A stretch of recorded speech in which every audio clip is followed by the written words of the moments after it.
Welcome to this remarkable frontier chronicle, where forgotten wisdom and unexpected innovation collide with tradition in ways that would forever change the course of local history. Before we begin, tell us in the comments where you're listening from and the exact time of day or night you found this story. It's always fascinating to see how far these frontier tales travel and when they reach you. The winter of 1847 cast a bitter shadow across the northern reaches of the Montana Territory. As the first snow dusted the jagged peaks of what would later be known as the Bitterroot Range, the settlers of Coulter's Ridge prepared for another brutal season of survival. Among them was a solitary figure whose unorthodox methods would be met with both skepticism and grudging respect from his neighbors. Ezra Blackwood, a former trapper turned homesteader, worked with peculiar determination on his modest log cabin, while others focused solely on stockpiling firewood. What unfolded over the following months would become a tale of ingenuity that challenged conventional wisdom and saved not only Blackwood's life, but eventually the lives of many throughout the harsh frontier winters of the American West. The small settlement of Coulter's Ridge, named after the legendary mountain man John Coulter, consisted of just 14 cabins and a rudimentary trading post. It was a place where survival depended entirely on preparation, where mistakes meant death, and where innovation was often viewed with suspicion. In this unforgiving landscape, Ezra Blackwood was something of an anomaly. At 42 years of age, his weathered face told the story of decades spent in the mountains, but his eyes still held an unusual gleam of curiosity that most men lost after their first winter in the wilderness. "Strange fella, that Blackwood," remarked Thomas Harmon, the settlement's unofficial leader, as he observed the former trapper arranging large stones inside his cabin instead of joining the communal wood-gathering expedition. "I've been trappin' since the Ashley days, but his ways ain't like the rest of us." Indeed, while other settlers frantically accumulated cords upon cords of firewood, the lifeblood of winter survival, Blackwood seemed preoccupied with what appeared to be unnecessary modifications to his dwelling. What the others didn't know was that Ezra Blackwood had spent the previous winter nearly freezing to death in a remote cabin near the Canadian border. Despite having ample firewood, he had discovered the fundamental flaw in traditional frontier heating, the constant need to feed the flames. A single night's lapse in stoking the fire, whether due to illness or exhaustion, could mean waking to frozen water and frostbitten extremities. That harrowing experience had set his mind to solving a problem that plagued every settler in the Northern Territories. By the early 1800s, the average American family burned between 20 to 40 cords of wood annually, depending on their location and the severity of winter. This staggering amount represented not just countless hours of labor, but also a genuine vulnerability. For those in remote settlements, running out of properly seasoned firewood before winter's end was a death sentence. Blackwood had witnessed this tragedy firsthand during the winter of 1842, when two experienced trappers perished in their cabin, despite having what they believed was sufficient wood. Their bodies, discovered the following spring, were found huddled around a cold fireplace with an empty woodpile nearby. As September gave way to October, curious eyes watched as Blackwood hauled barrel after barrel of water into his cabin. Some thought he'd gone mad preparing for some imagined drought in the midst of snow country. Others speculated he was planning to distill whiskey throughout the winter. Neither was true. What Ezra Blackwood was creating was something far more practical, a system of thermal mass heating that would revolutionize survival in the harsh Montana winters. The principle was simple yet brilliant. Water possesses a remarkable capacity to store heat, nearly 4 times greater than stone, and over 5 times that of wood. By strategically positioning 16 50-gallon barrels throughout his cabin, Blackwood had effectively created a massive heat battery. During daylight hours, the barrels absorbed both the sun's warmth through his south-facing windows and heat from a small, intensely hot morning fire. When night fell, as temperatures plummeted to 20 degrees below zero, The water gradually released its stored heat, maintaining a relatively stable temperature throughout the dwelling. "Won't work," declared Samuel Preston, the settlement's most experienced woodsman, when Blackwood explained his theory at the trading post. "Water freezes, son. First cold snap, and you'll have barrels of ice and a broken cabin floor from the weight." Others nodded in agreement, but Blackwood merely smiled. What Preston didn't understand was that the volume of water, once heated above freezing, required an enormous amount of cold to bring it back down. The thermal physics at work were beyond the practical knowledge of even the most seasoned frontiersman. Blackwood hadn't arrived at this innovation by chance or idle speculation. During his 2 decades as a trapper, he had spent several winters with various Native American tribes, observing their sophisticated adaptations to extreme environments. Among the Blackfeet, he had noticed the strategic placement of water-filled buffalo bladders near lodging fires. When he inquired about this practice, an elder explained that water remembers the fire's spirit long after flames diminish. This indigenous knowledge, combined with his own desperate experiments during a previous deadly winter, had led to his current systematic approach. November arrived with unusual ferocity that year. Records from Fort Benton indicate that temperatures dropped to -15 degrees Fahrenheit by mid-month, a harbinger of the punishing winter to come. As the settlement hunkered down, everyone watched with morbid fascination to see if Blackwood's experiment would end in disaster. Each morning smoke rose from every chimney along the ridge, except Blackwood's, which produced only a brief plume at dawn and perhaps another at dusk. "Poor fools, either dead or suffering," Harmon remarked to his wife, as December's first blizzard howled outside their cabin.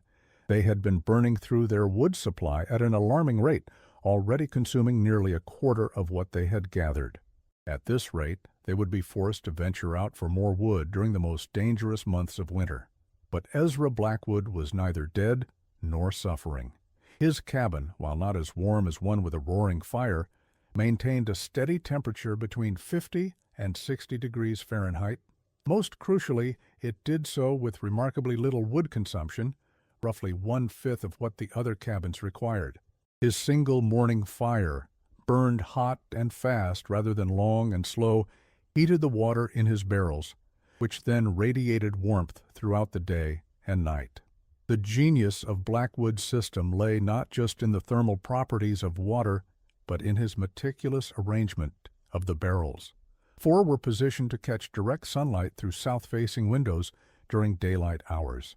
Another 6 formed a semicircle around his small stone hearth, where a brief but intense fire heated them each morning. The remaining barrels were distributed throughout the cabin, creating a network of heat reservoirs. The entire system was connected by a simple but ingenious arrangement of river stones laid beneath and between the barrels, conducting heat from one to the next. This careful configuration demonstrated another principle that distinguished Blackwood from many of his contemporaries: his recognition that the arrangement of elements mattered as much as the elements themselves. While other settlers might haphazardly place a barrel or two near their fires, Blackwood had created an integrated system where each component served a specific purpose within the larger design. This systematic thinking represented a significant advancement over the trial-and-error approach that characterized most frontier adaptations. As December turned to January, the true test of Blackwood's method arrived. A polar vortex descended upon the northern territories, bringing with it temperatures that hadn't been recorded since the fur trade began. At Fort Benton, the mercury dropped to 40 below zero and refused to rise for nearly 2 weeks.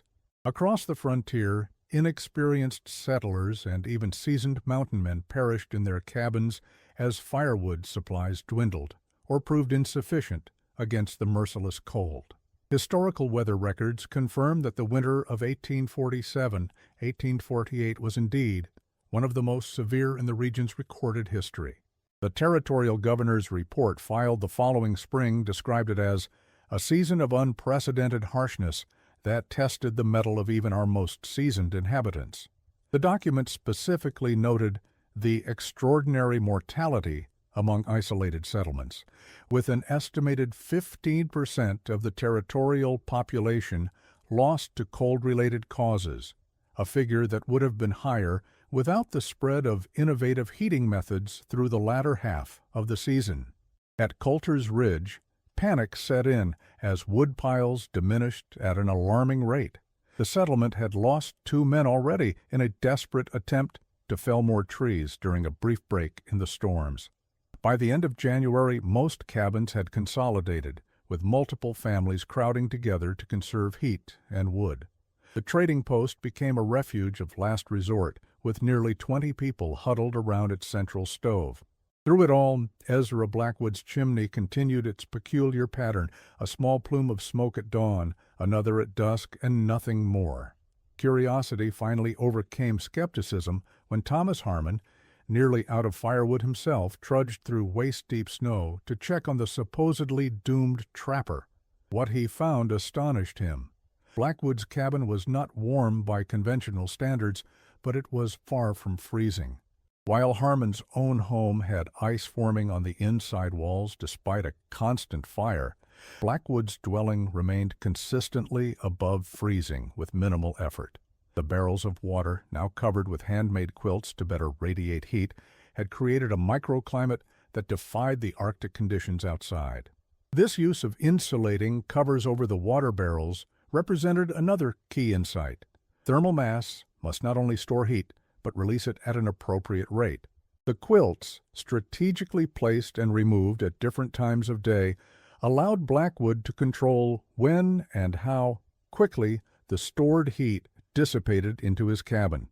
During the day, when solar gain could contribute to heating, certain barrels remained uncovered to absorb available sunlight.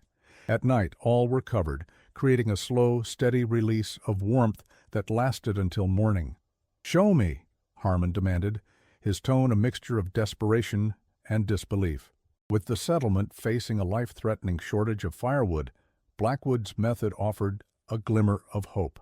The next morning, Harmon watched as Blackwood built what seemed like a perilously small fire. Rather than using log after log, as most settlers would, Blackwood arranged kindling and smaller pieces of wood in a tight, efficient formation that burned intensely hot for a short period. "The trick ain't in how long you burn," Blackwood explained, "but in how hot and how you store what you get." He demonstrated how the heat from this brief but intense fire was absorbed by the stone hearth and the water barrels surrounding it. "Water remembers heat better than anything in nature," he said. "Better than stone, better than iron, better than earth. And it gives it back slower, too." What Blackwood had articulated, though he lacked the scientific terminology, was the concept of specific heat capacity, the amount of heat required to raise a substance's temperature by 1 degree. Water's extraordinarily high specific heat capacity, 4.18 joules per gram per degree Celsius, though Blackwood wouldn't have known these units, meant it could absorb and store vast amounts of thermal energy, then release it gradually as surrounding air temperatures dropped. This property makes water nearly ideal for thermal storage applications, a fact modern physicists and engineers would later quantify precisely. Word spread quickly through the desperate settlement. Within days, every available barrel, pot, bucket, and washtub had been filled with water and positioned around hearths and stoves throughout Coulter's Ridge. The results were immediate and significant. Wood consumption dropped by nearly half as settlers adopted Blackwood's method of shorter, hotter fires, combined with water-based heat storage. While no one achieved quite the efficiency of Blackwood's purpose-built system, the adaptation proved sufficient to stretch the dwindling wood supplies until February's end. By March, when temperatures finally began to moderate, Coulter's Ridge had become something of a marvel in the territory. Not a single additional life had been lost after the adoption of what became known as Blackwood's water method. The settlement had survived one of the harshest winters on record, with significantly less wood than conventional wisdom dictated was necessary. Traders and trappers passing through spread the tale to other settlements, and by the next winter, water barrels had become a common sight in cabins throughout Montana and Idaho territories. The true validation of Blackwood's innovation came not from his fellow settlers, but from the indigenous people of the region. When a band of Blackfeet visited the trading post in early spring, their elder nodded appreciatively upon hearing of the water barrel method. Through a translator, he explained that certain bands had used similar techniques in their winter lodges for generations, placing clay pots of water near central fires to extend heat through bitter nights. This revelation highlighted a pattern repeated throughout frontier history. Innovations often emerged independently or were rediscovered after being overlooked in indigenous knowledge. Ezra Blackwood had reinvented a heating technique likely known to native inhabitants for centuries, adapting it to the particular constraints of log cabin construction. The convergence of indigenous wisdom and frontier necessity created a powerful catalyst for practical innovation. While European American settlers often dismissed native technologies as primitive, desperate circumstances sometimes forced recognition of their sophisticated environmental adaptations. Blackwood's willingness to learn from indigenous practices distinguished him from many contemporaries who maintained rigid cultural barriers even at the cost of practical advantage.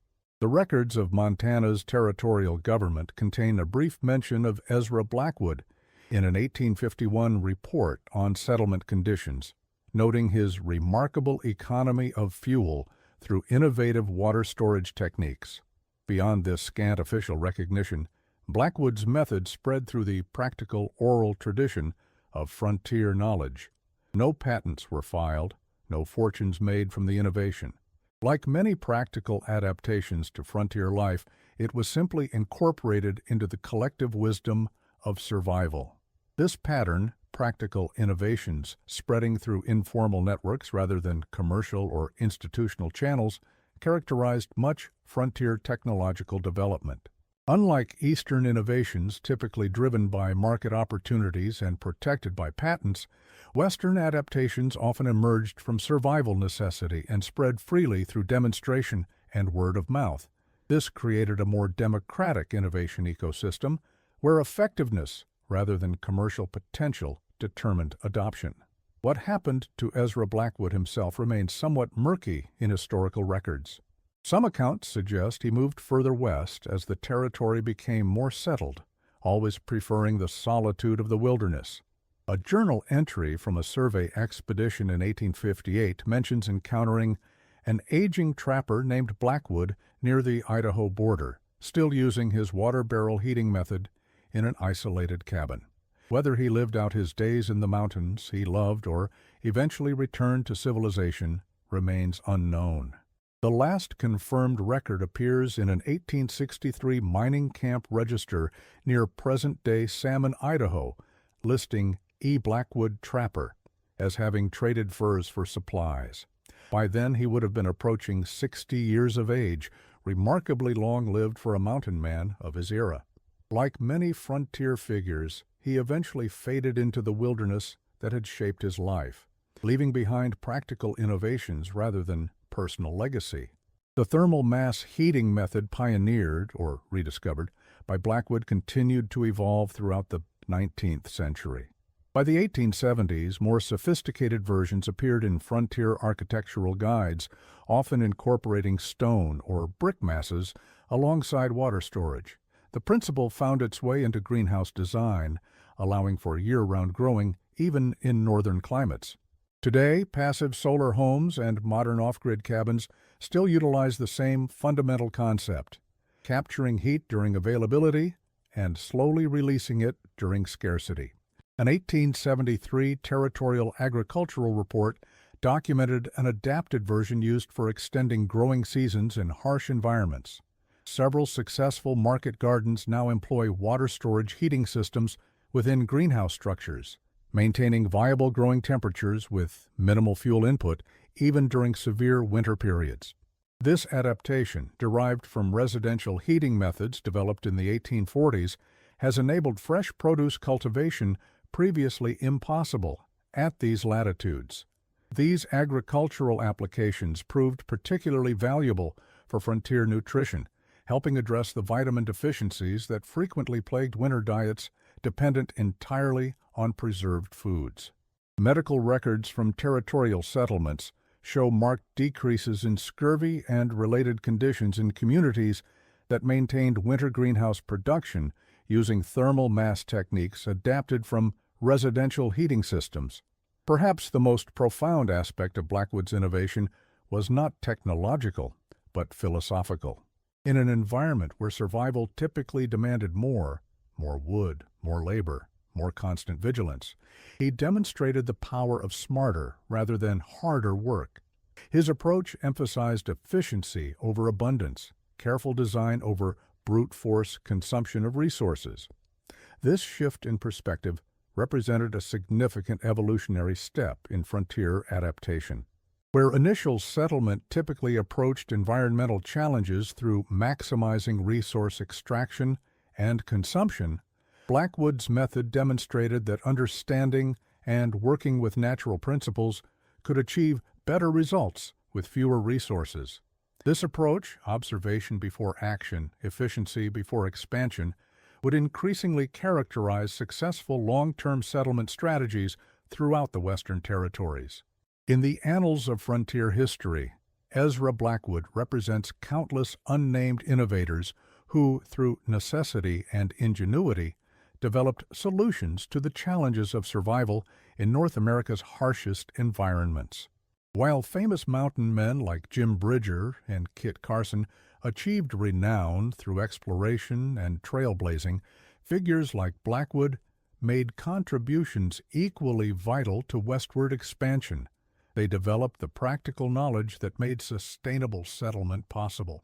Their innovations rarely received formal recognition or historical celebration, yet they fundamentally shaped how humans adapted to and thrived within Western environments.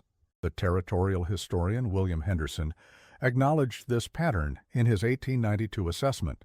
The celebrated explorers opened pathways west, but anonymous practical innovators made those pathways habitable through countless adaptations we now take for granted.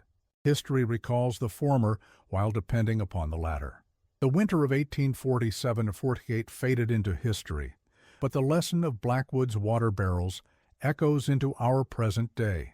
Preparation, innovation, and understanding the physics of one's environment often matter more than raw resources. In the unforgiving classroom of the American frontier, such lessons were frequently taught through life or death experiences, their wisdom distilled through the harsh reality of survival. As we reflect on these practical innovations from our comfortable modern homes, we might recognize that the true pioneers of the American West were not just those who first traversed its wilderness, but those who figured out how to thrive within it through observation, adaptation, and the courage to try what others deemed impossible. Ezra Blackwood's legacy lives on not in monuments or textbooks, but in the enduring principle that intelligence can triumph over even the most hostile environments, that humans need not always conquer nature through force when they can instead harness its fundamental properties. The barrels that once saved lives through bitter Montana winters may be gone, but the principle they embodied, working with natural laws rather than against them, remains as relevant in our time as it was on that frigid frontier nearly 2 centuries ago. Long after the snows melted from Coulter's Ridge, stories of Blackwood's heating method continued to spread throughout the frontier territories. What made his approach particularly valuable was not just its effectiveness, but its adaptability to various circumstances. Settlers with limited access to barrels modified the technique using whatever containers they had available, from ceramic crocks to tightly sealed wooden buckets lined with pine pitch. Archaeological excavations of frontier homesteads from this period frequently uncover evidence of these adaptations. A 1985 excavation of an 1850s homestead near present-day Butte, Montana, revealed an elaborate stone foundation with regularly spaced recesses sized precisely for water containers. The site report noted that the systematic integration of thermal storage into structural elements suggests sophisticated understanding of heat management principles unexpected in frontier architecture of this period. The most significant adaptation came from a blacksmith in Fort Benton named Malcolm Whelan, who in 1853 began manufacturing specialized metal containers specifically designed for thermal storage. These Whelan heat reservoirs, as they were marketed, featured a dark outer surface to better absorb heat and a slightly concave top that could hold a small amount of water to add humidity to dry winter air. Though considerably more expensive than repurposed barrels, they were more space efficient and less prone to leakage, important considerations for smaller cabins. Whelan's business records, preserved in the Montana Historical Society archives, show sales of over 200 custom thermal storage containers between 1853 and 1860, with customers ranging from individual homesteaders to territorial government offices.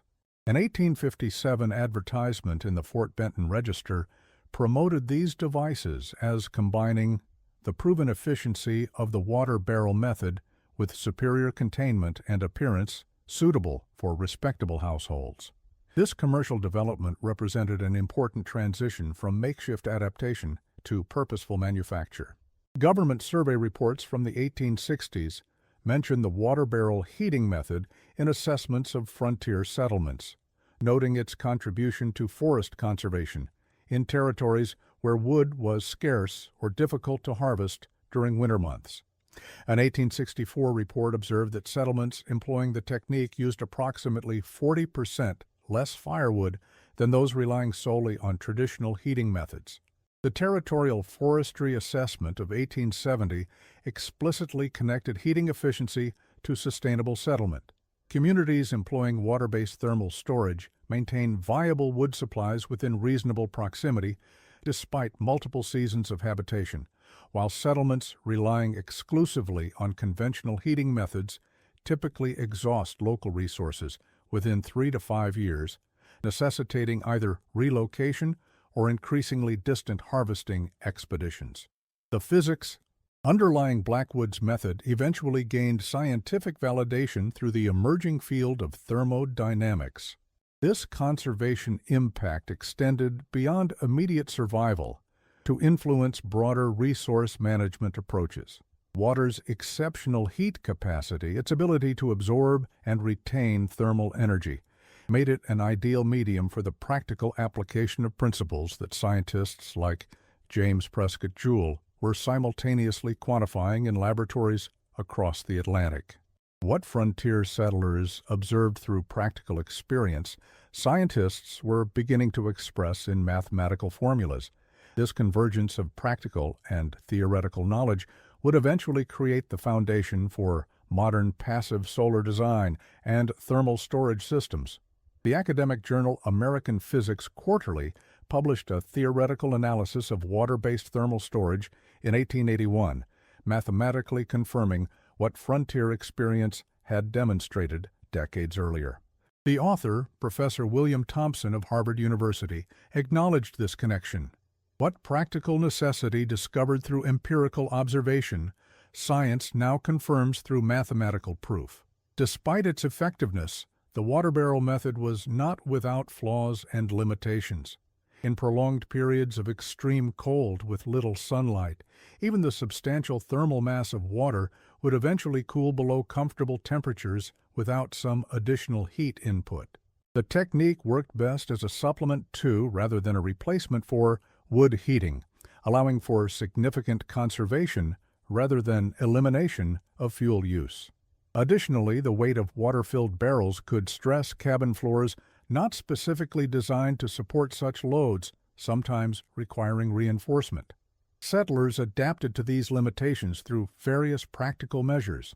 Some developed multi-tier systems with primary thermal mass for daily heating cycles, and secondary reserves specifically maintained for extreme conditions. Others integrated their water storage with cooking and washing facilities, maximizing utility from each fire. The most sophisticated adaptations combined water thermal mass with masonry components that could achieve higher temperatures, creating complementary heat storage systems operating on different time scales. As the frontier era gave way to more established settlement, the water barrel heating method gradually faded from common use. The advent of more sophisticated stoves, coal heating, and eventually central heating systems rendered the technique less necessary in most circumstances. By the turn of the 20th century, it survived primarily in remote areas and among those deliberately seeking self-sufficient lifestyles. Yet, the core principle, using thermal mass to capture and time-shift available heat, never disappeared entirely. It resurfaced during the energy crisis of the 1970s, when passive solar designers rediscovered the value of thermal mass in reducing heating costs. Water walls became features in environmentally conscious architecture, and 55-gallon drums painted black once again appeared in solar-heated structures, though now calculated with precise mathematical models rather than frontier intuition. The resurgence of interest in thermal mass heating during this period demonstrated how principles discovered through necessity can remain dormant until circumstances again make them relevant. As petroleum prices soared and energy security became a national concern, approaches previously dismissed as primitive or outdated suddenly appeared prescient. Academic journals and popular magazines alike published articles on passive solar design that unknowingly echoed techniques developed or adapted on the American frontier over a century earlier. This cycle, practical innovation emerging from necessity, fading during periods of abundance, then re-emerging when constraints return, characterizes many sustainable technologies. The water barrel method exemplifies this pattern, developing during the resource limitations of frontier settlement, declining during the fossil fuel abundance of the early 20th century, then re-emerging during the energy constraints of the 1970s, and in contemporary sustainability movements. The true legacy of Ezra Blackwood and other frontier innovators lies not in any specific technology, but in their approach to problem solving. Faced with extreme challenges and limited resources, they observed their environment closely, understood its patterns, and worked with natural principles rather than against them. This empirical, adaptive approach to survival remains as valuable in our time as it was in theirs, perhaps even more so as we confront our own resource limitations and environmental challenges. A particularly striking example of this legacy appeared during the New England ice storm of 1998, when millions lost power for extended periods during bitter January conditions. In several affected communities, older residents implemented water-based thermal storage systems based on knowledge passed down through generations since the frontier era. Local emergency management reports specifically noted the effectiveness of these improvised systems for maintaining survivable temperatures in homes without power or conventional heating for up to 2 weeks. Today, visitors to certain historical reconstructions and living history museums in Montana and Idaho can see demonstrations of the water barrel heating method, a practical reminder that innovation often emerges from necessity rather than luxury. The barrels stand as humble monuments to human ingenuity and the often anonymous improvements that made settlement of the American frontier possible. The Montana Historical Society maintains a reconstructed frontier cabin incorporating Blackwood's heating system, allowing visitors to experience its effectiveness firsthand during winter months. The museum director notes that modern visitors are consistently surprised by the system's performance. People expect primitive conditions in a frontier cabin, but instead discover a heating approach that often outperforms their own homes in terms of efficiency and stability. It challenges their assumptions about progress, always improving upon the past. As winter once again descends on the mountains of the American West, modern inhabitants benefit from heating technologies far beyond what Ezra Blackwood could have imagined.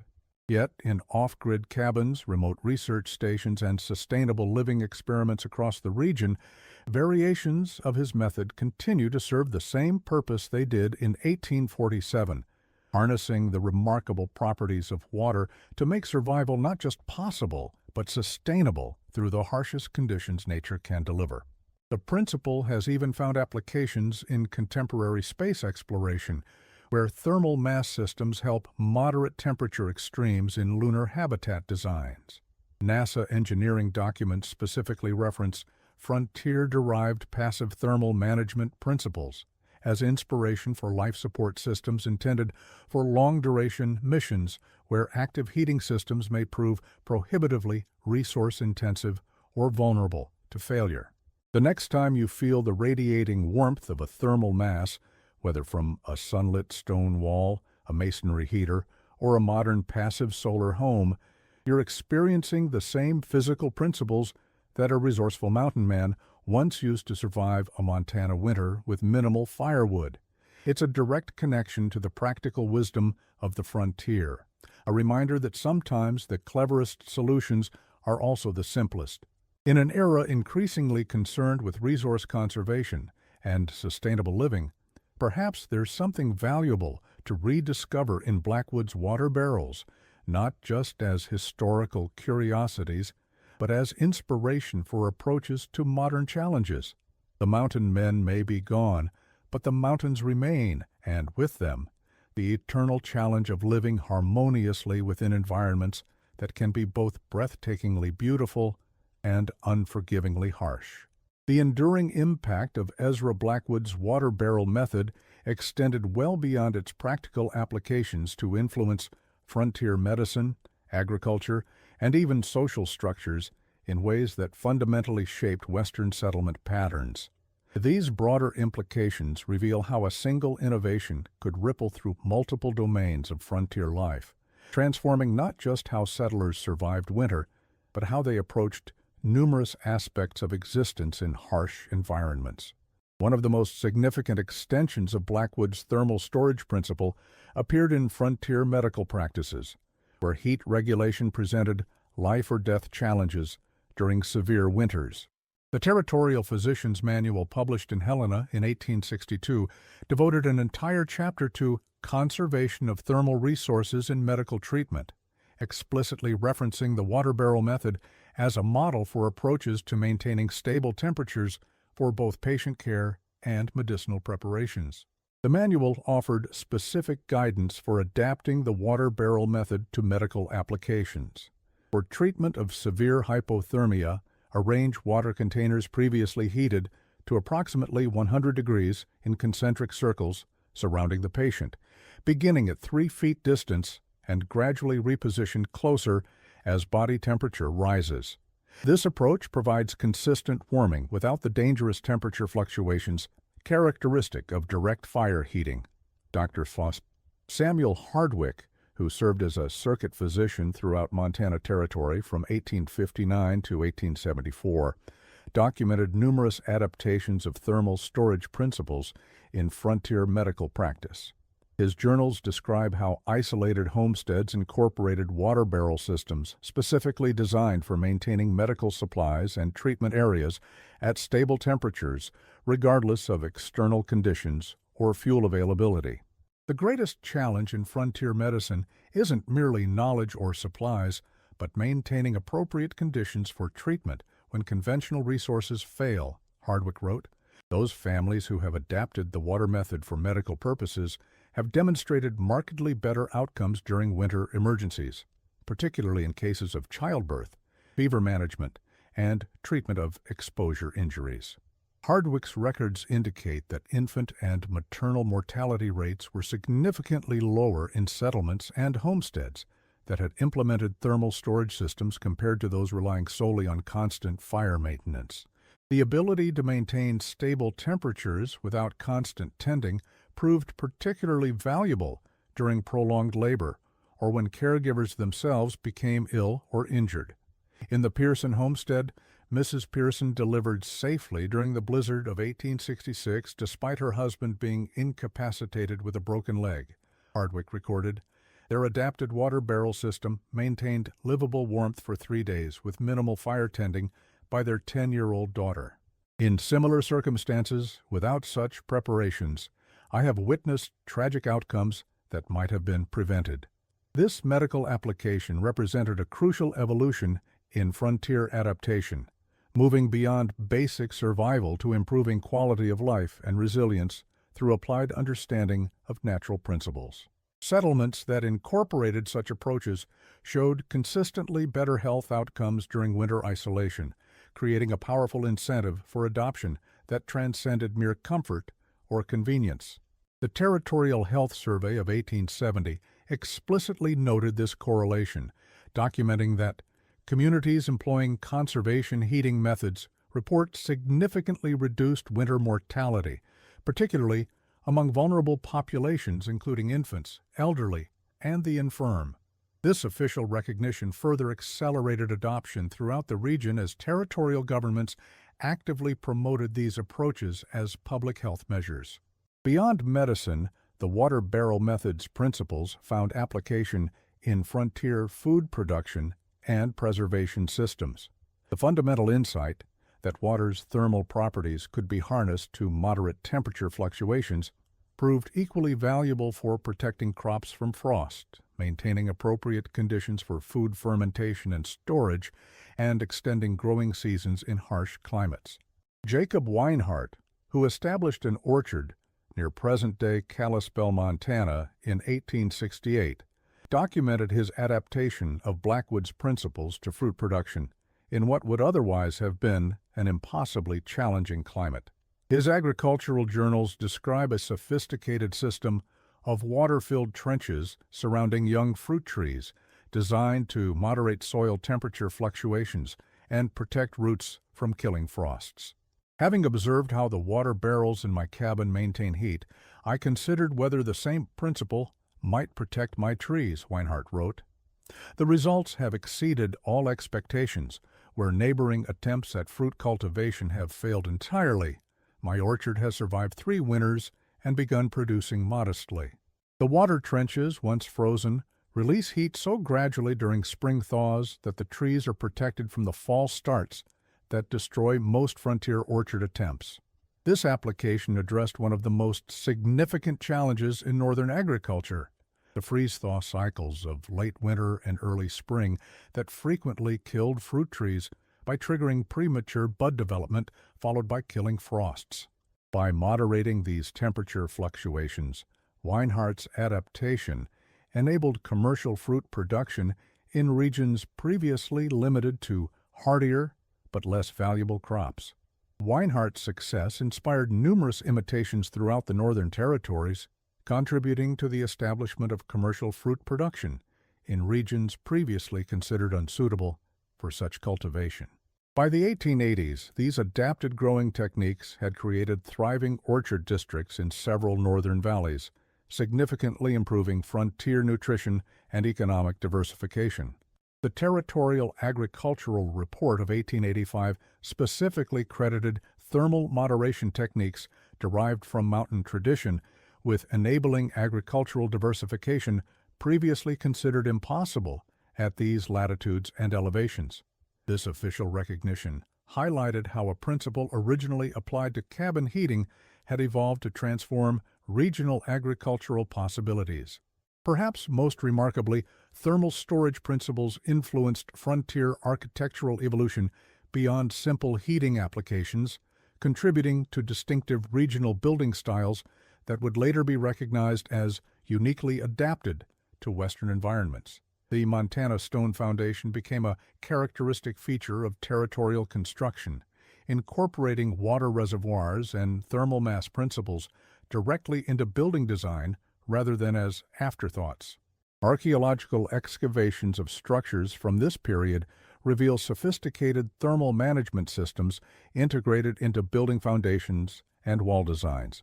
A 1992 excavation of an 1870s schoolhouse near Helena uncovered a foundation system featuring a continuous water channel surrounding the building's perimeter, with evidence of both direct solar heating through strategically placed windows and conduction from a central heating source. The archaeological report concluded that The structure demonstrates sophisticated thermodynamic understanding translated into practical architectural features significantly advanced for the period. The architectural manual, Practical Buildings for Western Territories, published in Denver in 1873, devoted substantial attention to integrated thermal management systems based on principles derived from frontier experience. The author, James Whitfield, explicitly connected these approaches to earlier adaptations. What began as desperate improvisation in isolated cabins has evolved into sophisticated design principles well-suited to Western conditions. The integration of thermal mass and strategic water placement now informs every aspect of regional construction, from foundation to roof. This architectural evolution reflected growing understanding that frontier buildings required fundamentally different approaches than those appropriate to Eastern environments. Rather than simply importing familiar designs and construction techniques, successful settlers increasingly developed regionally specific approaches based on direct observation of environmental conditions and practical experience with what worked. The Territorial Building Inspector's Report of 1878 noted this evolution. Buildings constructed according to Eastern conventions frequently prove unsuitable for Western conditions regardless of materials or craftsmanship quality. Those incorporating principles derived from frontier experience, particularly regarding thermal management, demonstrate markedly superior performance during extreme conditions while consuming significantly fewer resources for maintenance. This official recognition accelerated the adoption of integrated thermal management systems in public and commercial buildings throughout the territories. Courthouses, schools, and hospitals increasingly incorporated water reservoirs, strategic thermal mass placement, and solar orientation as standard features rather than experimental adaptations. By the 1880s, these approaches had become so conventional in territorial construction that they were rarely identified as innovations, simply standard practice for sensible Western building.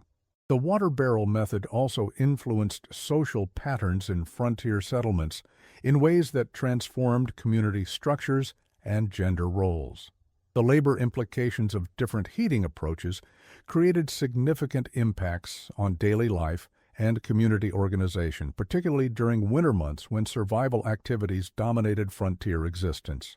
Conventional heating required constant attention, gathering wood, maintaining fires, and continuously tending stoves or fireplaces. This labor-intensive approach consumed enormous time and energy, particularly affecting women who were typically responsible for maintaining domestic environments. A single family might spend 20-30 hours weekly simply maintaining adequate heating during severe winter periods, leaving little time or energy for other activities. Settlements that adopted thermal storage approaches documented dramatically different winter experiences. The territorial women's journal Frontier Homemaker, published in Bozeman from 1871-1889, contains numerous accounts comparing conventional and conservation heating approaches from women's perspectives. Before adopting the water method, winter meant constant servitude to the stove, wrote Margaret Hamilton in an 1874 issue. The barrels have given me hours daily that previously went to hauling wood and feeding fires. This winter, I have completed a quilt, taught both children to read, and even found time for my own education through books my husband obtained. More than comfort, this method has given us civilization in the wilderness by freeing time from mere survival. This liberation from constant heating maintenance created significant community effects. Settlement records indicate that communities adopting conservation heating approaches reported higher rates of winter educational activities, craft production, social gatherings, and cultural development compared to those relying on conventional methods. The different labor requirements effectively created different winter societies, one dominated by basic survival tasks, the other able to maintain broader human activities despite environmental challenges. The 1880 Territorial Education Survey explicitly noted this correlation. Settlements employing conservation heating methods report significantly higher winter school attendance, more consistent religious services, and greater participation in community improvement activities compared to those relying solely on continuous fire maintenance. The difference appears attributable primarily to reduced labor requirements for basic heating maintenance. This transformation of winter social possibilities represented perhaps the most profound impact of Blackwood's innovation, not merely improving physical survival, but enabling fuller human existence in harsh environments. By reducing the labor required for basic heating, thermal storage approaches effectively expanded the frontier year, allowing settlement activities to continue through periods previously dominated entirely by survival concerns. The evolution of Blackwood's water barrel method from individual survival technique to community architectural practice to regional agricultural adaptation demonstrated a characteristic pattern of frontier innovation.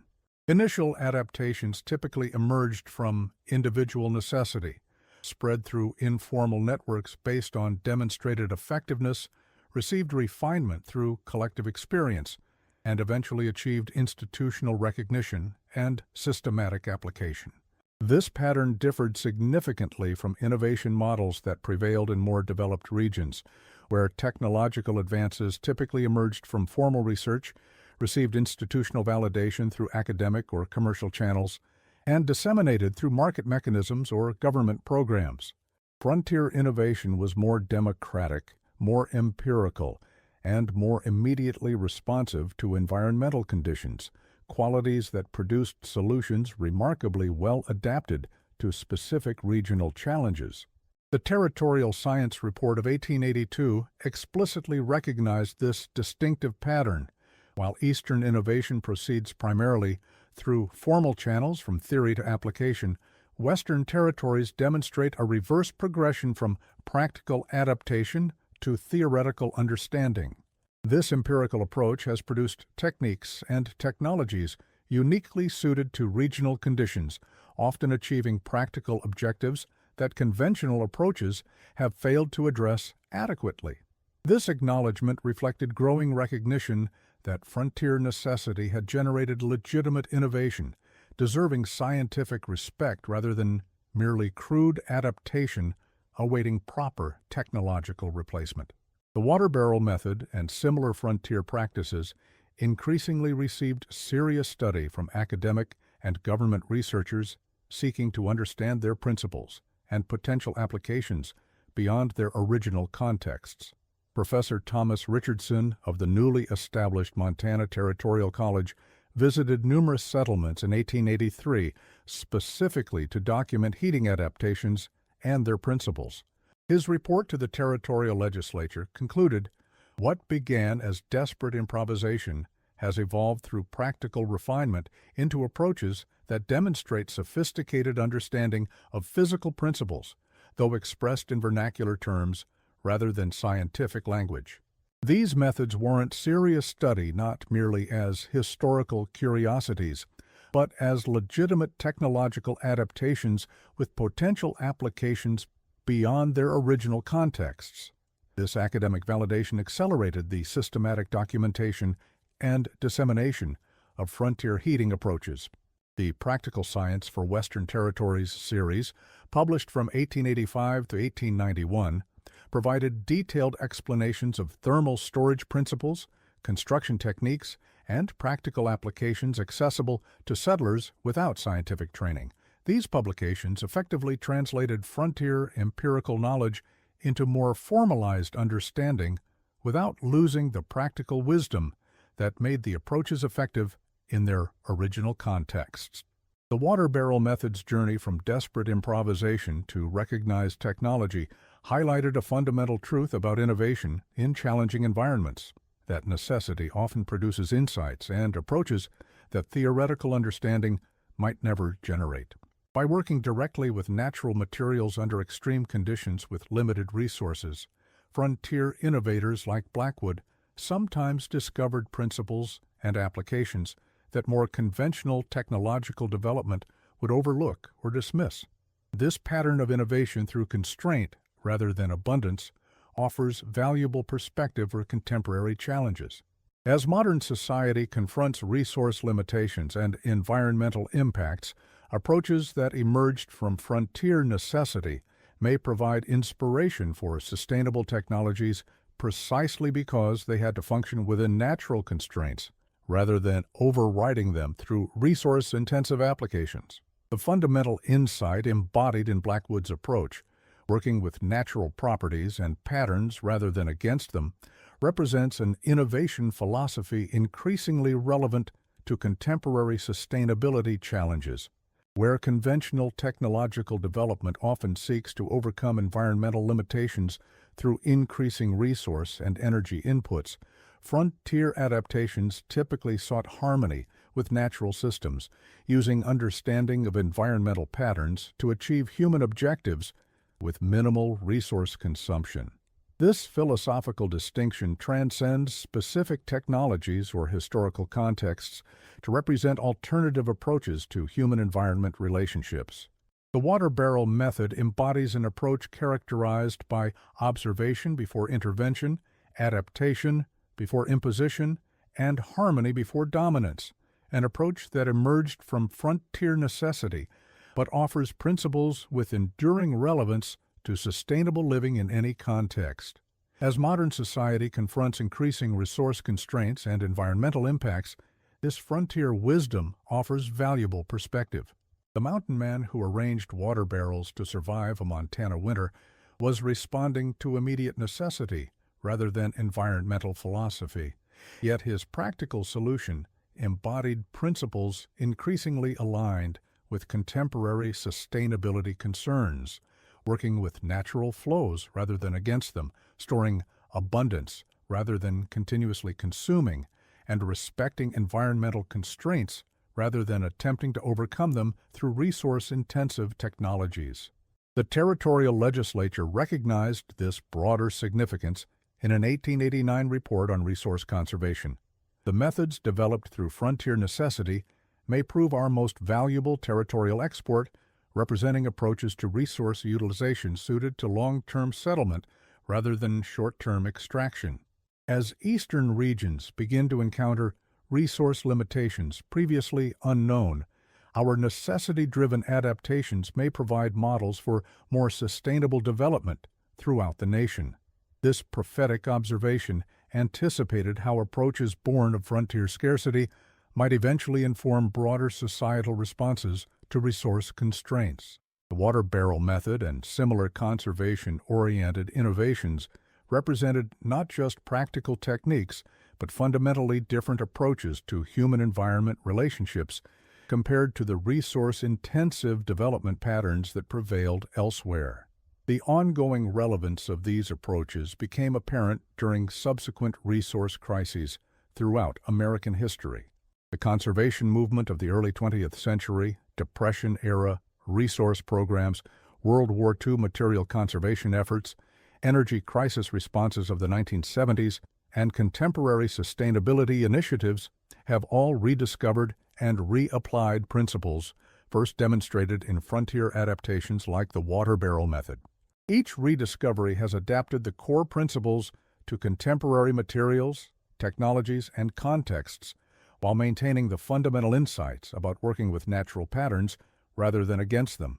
This continuity across diverse historical circumstances demonstrates how certain approaches to human-environment relationships maintain relevance despite changing technological contexts, precisely because they align with enduring natural principles rather than temporary resource conditions. Modern passive solar architects, sustainable building designers, and appropriate technology advocates continue to apply principles remarkably similar to those Blackwood demonstrated, though with greater scientific understanding and technological sophistication. Water walls, thermal mass floors, and heat storage systems remain fundamental components of contemporary sustainable building practices, representing direct descendants of frontier adaptations. What fascinates me about these historical techniques is how they anticipated principles we now understand scientifically, notes Jennifer Harrington, professor of sustainable architecture at Montana State University.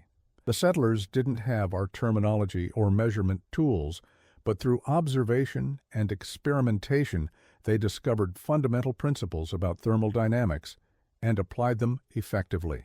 We've refined the approaches with better materials and precise engineering, but the core insights remain remarkably valid. This continuity highlights how genuine innovation often transcends its historical context to offer enduring value. The water barrel method persists not as historical curiosity, but as living practice, because it embodies approaches to human-environment relationships that maintain relevance regardless of technological context. Whether implemented with wooden barrels in a frontier cabin or phase-change materials in a contemporary green building, the principle represents working with natural energy flows rather than opposing or ignoring them. As contemporary society confronts increasing resource limitations and environmental impacts, the wisdom embodied in frontier adaptations like Blackwood's water barrel method offers valuable perspective. The approaches that emerged from frontier necessity may provide guidance for sustainable technologies precisely because they had to function within natural constraints rather than overriding them through resource-intensive applications. The story of Ezra Blackwood and his water barrels serves as both historical account and enduring parable, a reminder that innovation often emerges not from abundance but from scarcity, not from attempting to overcome environmental constraints, but from understanding them deeply enough to work in harmony with them. The frontier environment, with its harsh conditions and limited resources, created a natural laboratory for testing and refining approaches to basic human needs, producing solutions remarkable for both their immediate effectiveness and their long-term sustainability. As we face contemporary challenges of resource limitation and environmental impact, this frontier wisdom offers valuable perspective, not as historical curiosity, but as practical insight into approaches to sustainability that emphasize observation before action, adaptation before intervention, and harmony before conquest. The mountain man who heated his cabin through a Montana winter with minimal wood may have more to teach our energy-intensive society than we might initially imagine. The most profound legacy of Blackwood's innovation may be philosophical rather than technological. The demonstration that human needs can sometimes be met not by fighting against natural constraints, but by understanding them deeply enough to work in harmony with them. In an era increasingly defined by the consequences of viewing nature primarily as a resource to be exploited or an obstacle to be overcome, this alternative approach offers valuable perspective on sustainable human-environment relationships.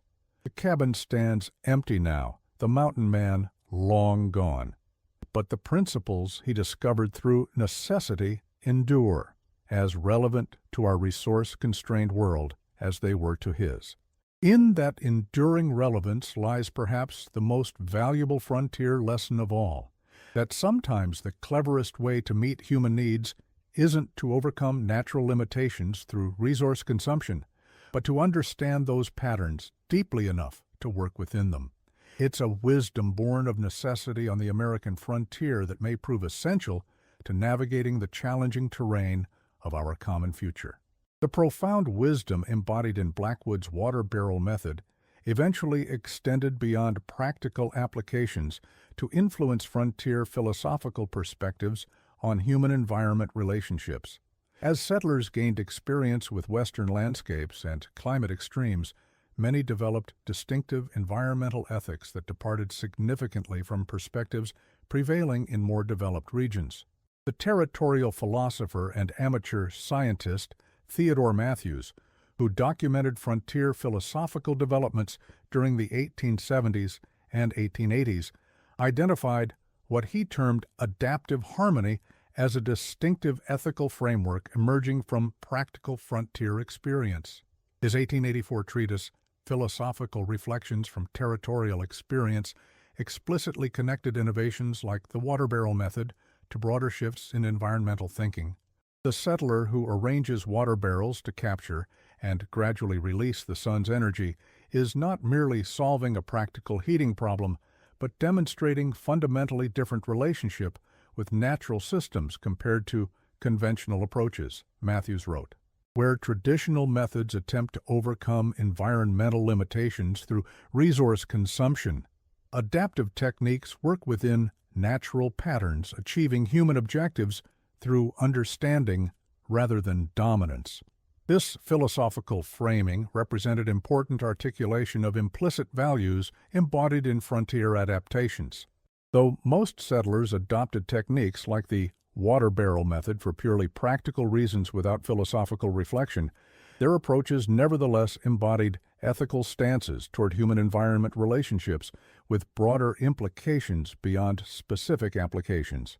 Matthews documented how these implicit values gradually developed into more explicit ethical frameworks as frontier communities gained generational experience with their environments. His interviews with long-established settlers revealed evolving perspectives that emphasized harmony with natural patterns, cyclical rather than linear resource approaches, and recognition of fundamental dependencies often obscured in more developed regions. Those who have survived multiple decades in these territories often describe profound shifts in how they perceive their relationship with the surrounding environment, Matthews observed. Where initial settlement typically approached nature as adversary to be conquered, sustained experience has produced more nuanced perspectives, recognizing interdependence and advocating approaches that work with, rather than against, natural systems. These evolving perspectives found expression in various frontier institutions and practices beyond specific technologies, like the water barrel method. Community resource management systems, seasonal activity patterns, architectural traditions, and agricultural approaches increasingly reflected recognition of environmental patterns and limitations as fundamental design considerations rather than obstacles to be overcome. The territorial agricultural journal Western Cultivator, published from 1868 to 1892, documented this evolution in farming approaches.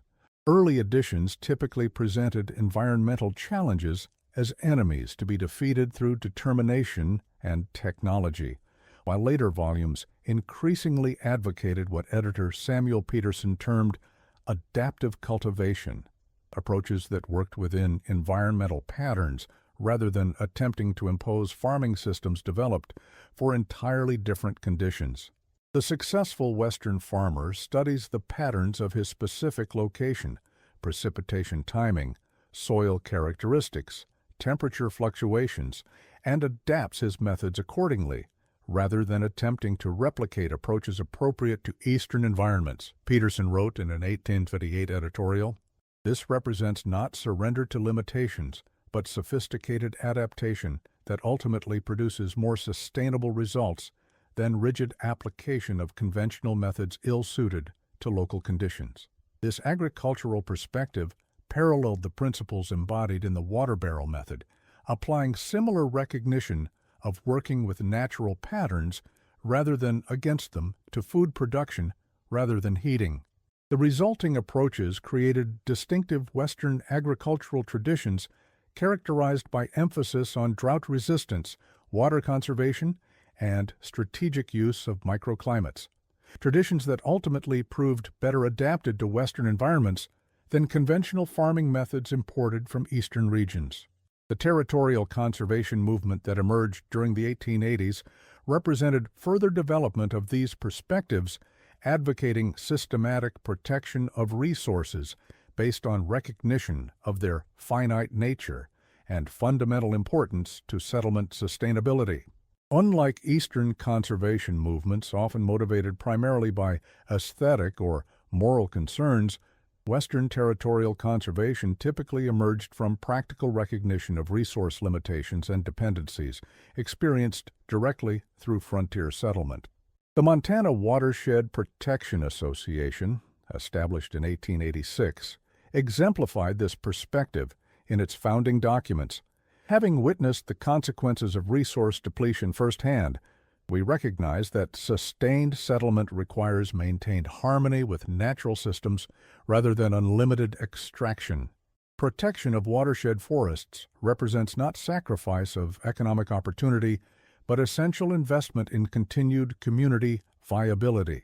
This practical foundation gave Western conservation distinctive character compared to movements emerging from more developed regions, less concerned with preserving pristine wilderness for aesthetic appreciation, and more focused on maintaining functional ecosystems that supported human communities through services like watershed protection, erosion control, and sustainable timber production. The territorial environmental journal Western Resources, published from 1880 to 1896, documented this distinctive conservation perspective. Editor William Harrison explicitly connected conservation advocacy to frontier adaptations like the water barrel method, arguing that both represented recognition of working within natural systems rather than attempting unlimited extraction regardless of environmental consequences. The settler who heats through stored solar energy rather than constant wood consumption demonstrates the same fundamental insight that motivates watershed forest protection. Recognition that human needs must be met through approaches that maintain, rather than destroy, the natural systems upon which we ultimately depend, Harrison wrote in an 1887 editorial. This perspective emerges not from abstract ideology, but from practical experience with the consequences of alternative approaches. This connection between practical adaptations and broader environmental ethics highlighted how frontier innovations often contained philosophical implications beyond their immediate applications. Techniques like the water barrel method represented not just clever solutions to specific problems, but embodiments of approaches to human-environment relationships with broader significance for sustainable living in challenging environments. The distinctive frontier environmental ethics that emerged from these practical foundations influenced territorial governance as Western regions transitioned toward statehood. Early Western state constitutions and natural resource laws often contained provisions reflecting recognition of resource limitations and environmental dependencies that had no parallel in Eastern state legal frameworks. The Montana State Constitution of 1889 included specific provisions regarding watershed protection, sustainable timber harvest, and water rights allocation that reflected generations of frontier experience with the consequences of resource mismanagement. These constitutional elements institutionalized ethical perspectives that had emerged from practical adaptations to harsh environments with limited resources. Legal historian Patricia Johnson, who analyzed Western territorial and early state natural resource laws, identified distinctive characteristics reflecting frontier environmental experience. Unlike Eastern legal frameworks, typically treating natural resources as essentially unlimited commodities, subject only to private property considerations, Western territorial laws frequently recognized resource limitations and ecological relationships as legitimate bases for governance. This perspective emerged directly from frontier experience with the consequences of treating finite resources as unlimited. This legal recognition represented important validation of ethics that had developed through practical experience rather than theoretical deliberation. The principles embodied in frontier adaptations like the water barrel method, working with natural patterns, recognizing resource limitations, and seeking harmony rather than dominance, gained institutional expression through legal frameworks that would influence regional development for generations. The philosophical perspectives emerging from frontier experience offered particularly valuable insights regarding approaches to sustainability in challenging environments. Unlike theoretical environmental ethics developed in academic contexts, frontier perspectives emerged from direct experience with the practical consequences of different approaches to human-environment relationships, creating ethical frameworks with demonstrated functional value rather than merely philosophical appeal. Environmental philosopher John Reynolds, who studied the evolution of Western environmental ethics during the early 20th century, identified this practical foundation as giving frontier-derived perspectives distinctive character and value. Where academic environmental philosophy often suffers from disconnection between theoretical positions and practical applications, frontier environmental ethics emerged directly from experiential learning about what approaches actually produced sustainable outcomes in challenging environments. This experiential foundation gave frontier environmental perspectives particular relevance to practical sustainability challenges. The ethical frameworks that emerged from innovations like the water barrel method weren't merely philosophical positions but functional approaches to human-environment relationships with demonstrated effectiveness for maintaining communities in challenging conditions with limited resources. As contemporary society confronts increasing sustainability challenges, these frontier-derived perspectives offer valuable insights precisely because they emerged from practical necessity rather than abstract theorizing. The approaches developed through frontier adaptation represented not just clever techniques, but embodiments of ethical stances toward human-environment relationships with demonstrated functional value. Modern sustainability discourse increasingly recognizes the significance of these historical perspectives. Environmental ethicist Michael Jenkins, who studies historical approaches to sustainability, notes, "The ethics that emerged from frontier adaptation anticipated many contemporary sustainability principles, but with the crucial advantage of having been tested through generations of practical application rather than merely theoretical development." These historical approaches offer valuable perspective precisely because they emerged from necessity rather than choice. This recognition highlights perhaps the most significant aspect of Blackwood's legacy, not the specific technology he developed, but the approach to human-environment relationships it embodied. The water barrel method represented not merely clever adaptation to immediate circumstances, but demonstration of an alternative path for meeting human needs through understanding and working with natural patterns rather than attempting to overcome them through resource consumption.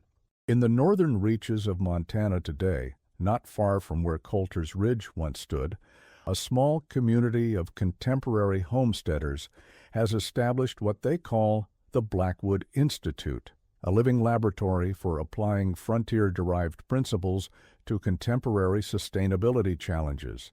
Their modest campus includes several buildings incorporating sophisticated adaptations of water thermal storage systems alongside other frontier-inspired technologies, creating a bridge between historical wisdom and modern application. We're not trying to recreate the past or pretend 19th century technologies are sufficient for contemporary needs, explains founder Margaret Hamilton, whose ancestor documented experiences with the water barrel method in 1874. We're applying enduring principles demonstrated in frontier adaptations to current challenges, recognizing that working with natural patterns often produces more sustainable solutions than attempting to overcome them through resource consumption. The Institute's main building demonstrates this philosophy through its integrated water thermal storage system, which combines traditional principles with contemporary materials and monitoring technology. Water-filled columns, strategically positioned throughout the structure, absorb solar energy through south-facing windows during winter days, while phase-change materials in floors and walls provide additional thermal mass. Sophisticated monitoring systems track temperature patterns, energy flows, and system performance, providing quantitative validation of qualitative frontier wisdom. The data confirms what frontier experience suggested, that this approach can maintain comfortable conditions with minimal external energy input even in extreme environments, Hamilton notes.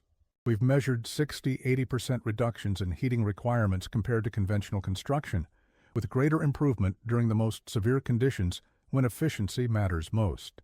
This contemporary validation brings Blackwood's innovation full circle, from desperate improvisation to folk practice to scientific confirmation. The mountain man who arranged water barrels in his cabin during that Montana autumn of 1847 couldn't have imagined how his practical solution to an immediate problem would eventually influence building practices across continents and centuries. He was simply trying to survive another winter with the materials and knowledge available to him. Yet his approach, understanding a basic principle of nature and applying it creatively to a pressing need, represents innovation in its purest form, not the creation of something entirely new, but the novel application of existing patterns and properties to solve a specific problem. This kind of practical creativity characterized frontier adaptation and produced solutions that often proved more durable and widely applicable than their originators could have envisioned. The winter of 2023-2024 saw renewed interest in thermal mass heating methods throughout the American West, as energy costs soared and grid reliability concerns increased.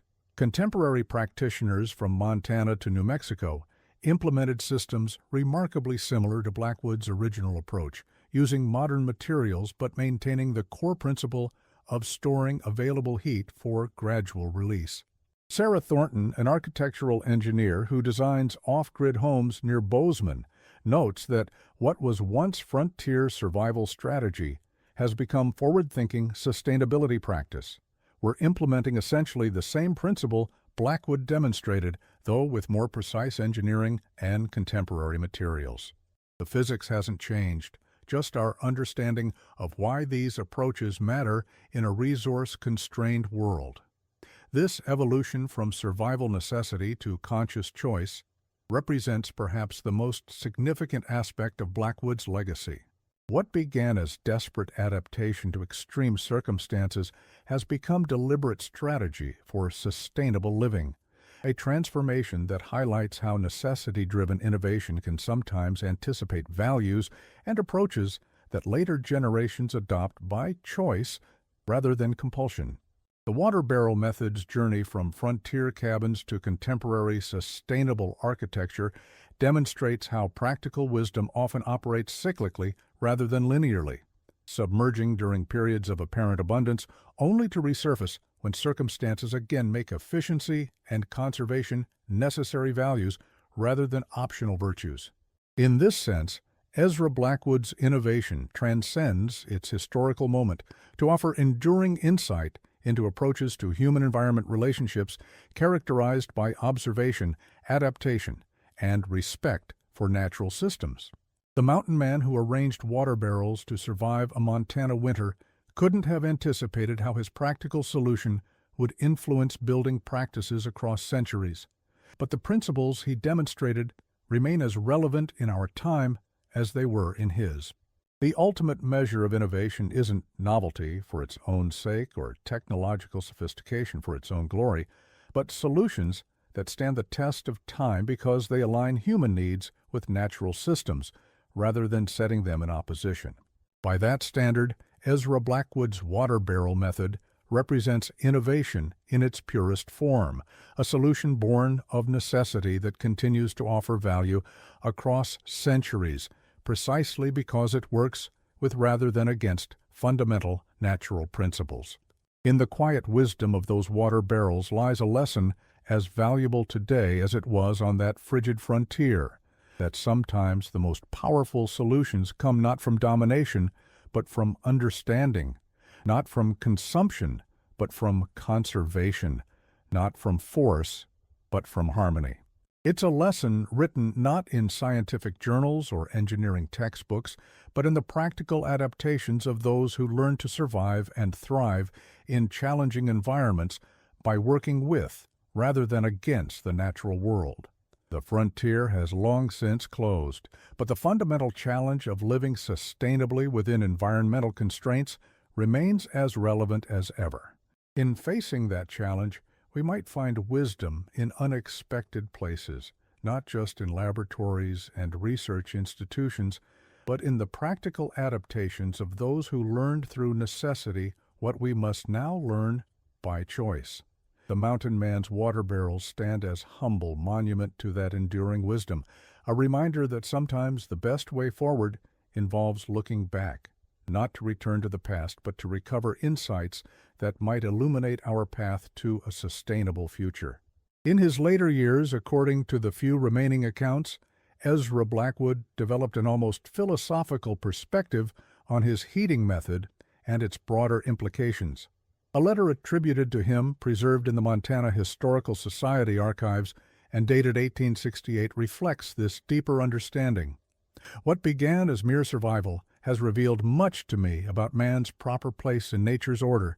We cannot conquer these mountains and harsh seasons. Such thinking leads only to graves beneath the snow. Yet neither must we surrender to their power.